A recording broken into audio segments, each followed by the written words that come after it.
अजीत पवार ने 3 साल और 7 महीने में अपनी चाचा और एनसीपी अध्यक्ष शरद पवार से दूसरी बार बगावत की है। अजीत पवार ने 23 नवंबर 2019 की तरह ही 2 जुलाई 2030 को राजभवन पहुंच अचानक डिप्टी सीएम पद की शपथ ले ली। पिछली बार शरद पवार ने तुरंत मोर्चा संभाल लिया था और भतीजे अजीत की बगावत को 48 घंटे के भीतर विफल कर दिया था।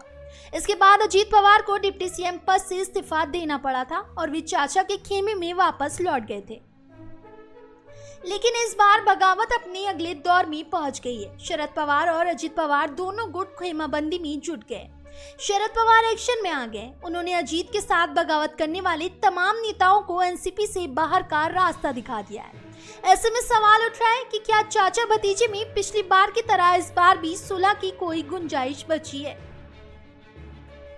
दरअसल अजीत पवार ने 2 जुलाई को एनसीपी से बगावत कर डिप्टी सीएम पद की शपथ ली। इस दौरान उनके साथ छगन भुजबल और हसन मुश्रीफ समेत 8 विधायकों ने भी शिंदे सरकार में मंत्री पद की शपथ ली। अजीत की बगावत एकनाथ शिंदे की शिवसेना से बगावत की तरह थी। एकनाथ शिंदे ने पिछले साल जून में उद्धव ठाकरे की शिवसेना से 40 विधायकों के साथ बगावत की थी। इसके बाद उद्धव ठाकरे के नेतृत्व वाली महाविकास अघाड़ी, शिवसेना, एनसीपी, कांग्रेस महागठबंधन सरकार गिर गई थी। शिंदे ने बीजेपी के समर्थन से सरकार बनाई और राज्य के मुख्यमंत्री बने, जबकि देवेंद्र फडणवीस ने डिप्टी सीएम पद की शपथ ली।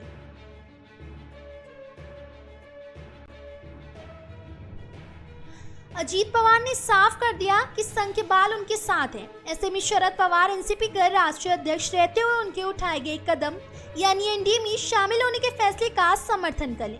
हालांकि शरद पवार ने अजीत खेमे के विधायकों पर एक्शन लेकर ये बता दिया कि वे अभी किसी तरह से सुलह के मूड में नहीं है। माना ये भी चाह रहा है कि अभी ज्यादातर विधायकों ने अपने पत्ते नहीं खोले हैं। ऐसे में शरद पवार को एक बार फिर इस बगावत को टालने की उम्मीद है। यही वजह है कि वे अभी अजीत पवार से सुलह के मूड में नजर नहीं आ रहे। फिलहाल इस खबर में बस इतना ही।